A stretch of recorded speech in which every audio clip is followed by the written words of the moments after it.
rétro avec Fred Hermel également et avec vous sur le hashtag RMC Live. On vous avait demandé d'envoyer sur le hashtag RMC Live vos garces préférées. Alors il y a des noms. Moi j'en ai un. Vas-y. Jean-Pierre Garce, 71 ans aujourd'hui, qui a joué à Béziers. N'importe quoi. N'importe quoi. Franck Jurietti, nous dit Alexis. Georges Costa pour Anthony. Gattuso, bien sûr, dit Mini Cooper. Ouais. Gattuso encore également pour Pascal. Cyril qui nous dit c'est dur Roy Keane. Ah oui, évidemment. Roy Keane. Roy Keane, un maître. Ah oui. T'as Giraga qui nous dit Chiellini, Materazzi, Cannavaro, Thiago Motta. Thiago Motta, c'est vrai que c'était pas mal aussi. Ouais. Cyril Roll. Non, ça c'est pas pareil, ça. Ça c'est juste des casseurs, ça n'a rien à voir. Ouais. Lagarde, c'est un joueur très intelligent dans le jeu. Quand on a cité Jurietti, j'allais dire c'est compliqué de comparer Jurietti à Ramos quand même. Pour moi. Oui, non, voilà. Bon, après, c'est dans l'état d'esprit, si tu veux. Oui, il faut pas confondre le découpeur et le mec qui a un rôle essentiel dans l'équipe parce que c'est un mec intelligent, qui a un poste clé. Qui sait quand le faire, qui sait quand le faire et pas le faire. Non, mélangeons pas tout. Pep, tu le mets dans quoi? Pep qui? Pep, le défenseur. Pepe, comme vous dites en Espagne. Ah bah si, je le mets évidemment dedans. Okay. Là, pour moi, la meilleure défense qu'a eu le Real, c'est quand il y avait Pep et Ramos. Hein. Sauf que tu sais quoi, alors Ramos. Même si Varane est très très bon, mais quand il y avait les deux là, bon. Ramos l'a déjà fait aussi sûrement, mais beaucoup moins que Pep qui pouvait péter les plombs à des moments où il fallait pas le faire. Pep, il contrôlait pas super bien. Pep, il contrôlait de moyens. Alors que normalement, quand tu es vraiment bon dans ce domaine, tu contrôles. Tu sais quand le faire et pas le faire. Tu sais contrôler. Vous savez qu'il a pris moins de cartons rouges en carrière que Zidane, Pep. Bah Gattuso encore moins que les autres. After Foot Expats, grand fidèle bien entendu. Il nous en a cité un qu'on a oublié qui a joué en... Tiens, petit quiz. Quiz avant l'heure. Inscrivez-vous au 32-16, il y a un quiz ce soir. Juste un petit message, je vais vous répondre les mecs. Pourquoi? Ils comprendront, t'inquiète pas, je vais vous répondre. Ah donc ils ont dit un truc pas sympa sur toi? Non, au contraire, non, ils m'ont laissé un petit message en MP, j'ai oublié de répondre. Donc je vais leur répondre. Il était en mode règlement, en mode garce d'ailleurs. Pas du tout. Il y en a un qu'on a oublié, il est passé par la France, messieurs. Il a joué. Il est quoi? Il est anglais, facile. Gascogne. Non, pas bien. Non, Jérôme je suis Thomas absolument pas d'accord. Absolument pas d'accord. Tu sais de qui je parle alors? Ah oui, non. Tu mets dans quoi toi alors? Il s'appelle Barton. Mais non, mais que dalle. Mais rien à voir. Rien à voir. Rien à voir. Lagarde, en plus, c'est un bon joueur. Barton, d'abord, c'était pas un bon joueur. Et c'était juste un nerveux. Il était capable de se faire sortir et tout. Si c'est pour prendre un carton rouge, c'est teubé. Ça n'a rien à voir. J'ai déjà fait à ce moment-là. Non, rien à voir. Rien à voir. Puisqu'on est dans les choses teubées, on va passer à la vie tranchée de Daniel Riolo. On peut se livrer à une séance d'onanisme sacralisé toute la nuit sur Benzema. Si t'as envie, on peut tous s'y mettre. On peut se mettre debout sur la table, le pantalon baissé. Mais j'en ai pas envie. Et la vie tranchée de Daniel Riolo, je l'avais oublié celui-là, qui concerne la méthode Zidane. En plus, le pire, c'est que je crois que Fred n'était pas là ce soir-là. Il a raté un grand moment parce que lui, il l'aurait fait se mettre debout sur la table sur Benzema. Oh, Fredo. Fred. Il est plus là, mais non, parce qu'il écoute. Oui, c'est vrai, il écoute Ronaldo. À la Puerta del Sol.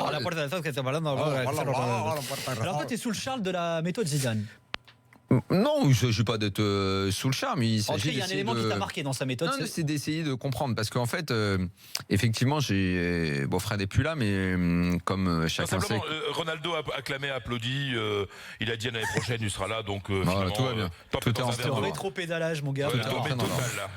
Il est passé de la 5e à la seconde, le mec direct. Tiens, Fred, tu me feras. On en parlera du sujet Ronaldo? Oui, absolument, c'est prévu. Parce que j'ai entendu des choses absolument aberrantes aujourd'hui sur l'institution, sur le fait que machin. On oublie juste qu'on parle de Ronaldo malgré tout. Bref, on en reparle tout à l'heure, vas-y. Elle a réagi tout de suite aussi. Fred Hermel, qui comme chacun sait est père Hermel quand il s'agit de parler de Zidane, puisque c'est lui qui dirige l'église. Il y avait l'église maradonienne. Si un jour il y a une église Zidane, celui qui aura les clés, c'est Fred Hermel. Je pense que ça ne le gênera pas en plus d'avoir les clés. Donc, non. Padre, surtout à la messe tous les dimanches. Padre Hermel se plaignait sans que je comprenne vraiment pourquoi qu'on ne dise pas assez que Zidane est très fort ou que, employons le mot, on ne dise pas assez que c'est un génie. Alors, je ne sais pas s'il a raison, il ne me semble pas, je ne le crois pas, mais j'ai essayé de comprendre pourquoi. D'abord parce qu'effectivement, la méthode Zidane, pour l'instant, c'est pas encore totalement clair. D'abord parce que pour que ce soit clair, c'est toujours mieux quand le principal intéressé explique.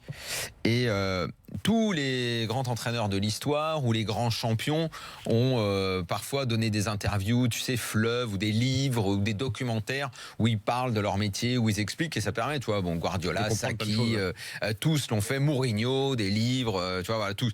Bon, lui, il est tout frais dans le métier, donc on va dire que c'est encore. Oui, mais c'est tout frais. les frais, ouais. C'est pour ça, c'est rien. Voilà, c'est tout frais, donc bon, on va dire. Et puis il a peut-être moins envie que ceux que tu as cités de le faire en plus. Ça, on ne sait pas. Peut-être.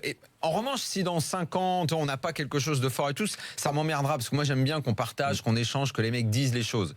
S'il le fait pas, je trouve que ce serait dommage. Mais bon, après, ce sera son choix. Toujours est-il que là, on peut considérer qu'il est frais et que même s'il a gagné 3 Ligues des Champions, il n'a pas encore donné cet entretien où il va décortiquer, donner même les recettes. Pourquoi j'ai fait rentrer Asensio à tel moment, pourquoi j'ai fait rentrer Bale, comment je sentais le truc et tout. Tous les grands champions, grands entraîneurs l'ont fait. Donc, le jour où il le fera, déjà, ce sera bien parce qu'on a toujours envie de comprendre et d'apprendre des mecs de cette dimension-là. Donc comme ça, il ne l'a pas encore fait. J'ai essayé un petit peu de comprendre. Alors, d'abord, il y a ceux qui disent. Et moi, je ne trouve pas que ce soit insultant ou que ça minore quoi que ce soit, que le Real n'a pas de style. Moi, je vois pas en quoi c'est péjoratif. D'abord, on n'est pas obligé d'en avoir un marqué. C'est-à-dire comme ceux que élaboraient les architectes façon Rinus Michels, Lobanovski ou les héritiers Sacchi, Guardiola, tu sais, les dogmatiques. Où tu veux t'imposer uniquement avec ton style. Moi, tout le temps. j'aime qu'il y ait différents styles. Ce qui m'emmerde un peu plus, c'est en revanche le style défensif par rapport à l'offensif, mais pas ça n'a rien à voir avec ce que je suis en train de dire là. Puisqu'en plus, Zidane, le style un peu Mourinho c'est plutôt un style offensif en plus. Zidane, à partir du moment où il a des joueurs de talent, ce qu'il attend, c'est que ces joueurs de talent Est-ce que c'est pas plus du management alors du coup? Voilà, j'y viens.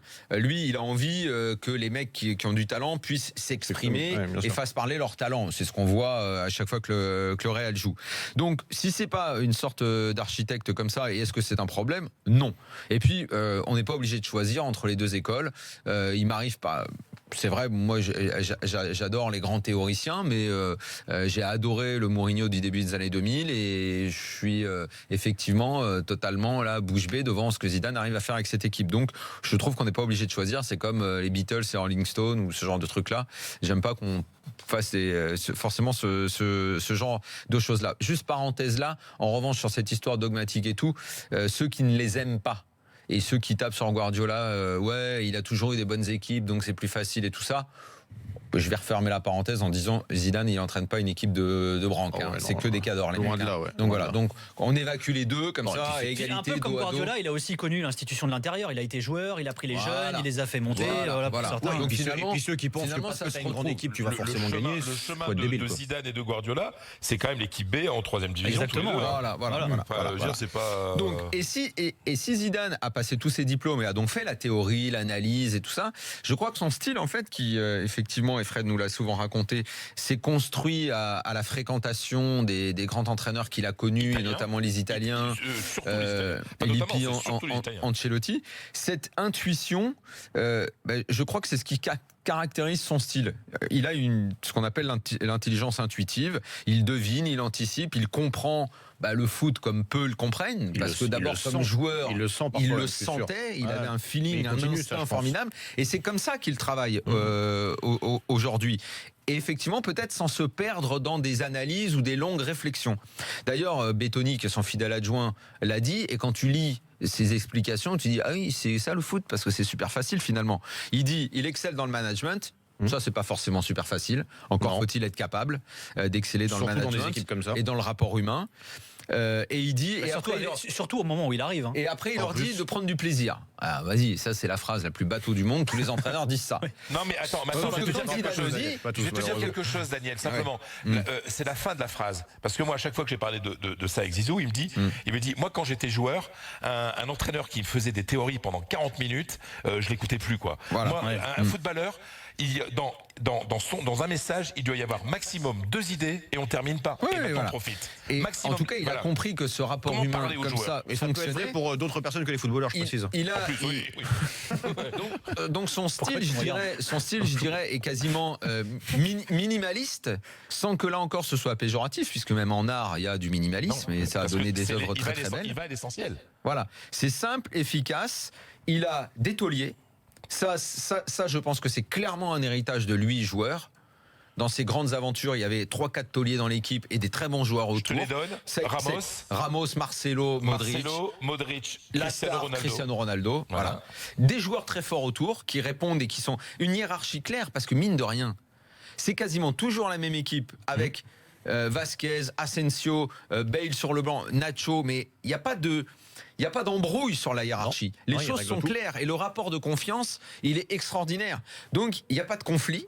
Tout est géré de façon apaisée et ça lui permet, en plus, au moment où il prend l'équipe, une équipe qui avait déjà gagné ensemble avec Ancelotti et lui comme adjoint. Donc, il les connaît parfaitement. Il continue ce rapport de confiance. Son passé l'aide à faire comprendre aux joueurs quelle est la bonne direction. Et il a entretenu ce niveau très haut d'exigence en faisant quoi? En renforçant ce rapport de confiance extraordinaire, en ne renouvelant pas l'équipe. En disant, les gars, c'est vous, vous êtes forts, vous avez déjà gagné, on continuera à gagner ensemble. Et ça, cette confiance qu'il a donnée, pour moi à faire. C'est ce qui est le plus dur. Et ça, cet entretien du niveau d'excellence et d'exigence, en ayant gardé, ça je pense que c'est le premier choix très très fort l'été dernier. Je pense que c'est au mois de janvier. C'est une des clés de son succès. Voilà. En janvier, quand et les pour dirigeants conclure, veulent acheter des mecs, sur ce qu'est Zidane et son style, il est ok déjà dans l'histoire parce qu'il a gagné 3 Ligues des Champions de suite. Mais est-ce que ça va lui suffire et est-ce qu'il faudra qu'il en fasse plus? Moi, je pense que oui. Et je ne sais pas après, est-ce qu'il aura envie d'être un Ferguson à Manchester United? J'en sais rien. Au Real, c'est pas possible. Ça va le regarder. Mais je pense que c'est quand même un homme de défi et qu'évidemment, aussi con que ça puisse paraître, parce que quand on a gagné 3, normalement, on devrait plutôt trop t'emmerder. Ben, je pense qu'à un moment, on lui dira, tu veux pas aller voir ailleurs pour voir si ça marche? Fredo, c'est ce que tu dis. Pourquoi tu dis que c'est impossible, toi? Parce que le Real Madrid, tu peux pas rester 30 ans au Real Madrid. Ça peut pas être le premier à faire ça? Ça peut peut-être. C'est trop usant. Mais lui, il a l'air quand même très décontracté. Il est pas usé. Hein. Il le vit super bien. Il est dans un confort que personne n'a jamais eu. N'oublie pas une chose qu'il y a au Real et qui n'a pas à Manchester. À Manchester United, tu as un propriétaire qui, le jour où il veut se barrer, il fait ce qu'il veut. Au Real, tu as des présidents qui arrivent avec un programme, on en parlait tout à l'heure, avec des entraîneurs, des machins. Sur une motion de censure au Real. Et les élections tous les 4 ans. Non, mais effectivement, ça joue. Effectivement, ce qui sera un problème, c'est quand ça gagne plus. Mais le problème, c'est que là, il a quand même du crédit. Hein. Non, moi, je parlais pas de ça. Je te dis, moi, je parlais pas de ça, Fred. Je te dis Zidane, simplement parce que Zidane perd contre le PSG, il n'est pas viré. Non, oui, il y a un problème. Mais là, aujourd'hui, il s'en va. Oui, non, mais là, je suis d'accord. Effectivement, je suis d'accord qu'à ce moment-là, ça peut être chaud. Mais moi, je parlais pas tant de ça. Je parlais pas de ce qui sera de l'extérieur par rapport à lui. Moi, je parle de lui-même en tant qu'homme. Exactement comme, tu vois, Mourinho, à un moment, était braqué par l'idée de je veux être champion dans tous les pays. Ou Guardiola, je vais aller en Allemagne, je vais aller à City et je partirai pas de City tant que je suis pas champion d'Angleterre. Est-ce que Zidane à un moment se dira, et ça je n'en sais rien, moi je fais le pari que oui. Je l'imagine pas justement dans cet état d'esprit, moi justement. Mais je sais pas. Moi, je fais juste le pari qu'à un moment il se dira, j'ai envie d'aller dans un autre championnat pour voir si je peux gagner. La réponse de Fred. Est-ce que ce sera pas ça? Il dira je prends l'équipe nationale. La réponse de Fred en tant que joueur déjà. On sera avec David également, supporter du Real, qui nous a appelé au 32-16. On vous attend aussi sur le hashtag RMC Live. On parle de Zidane, de la méthode Zidane, et on vous attend pour la suite de l'after dans quelques instants. On ira du côté de Toulouse également retrouver Wilfried Templier où il y a le barrage entre Toulouse et Ajaccio. À tout de suite.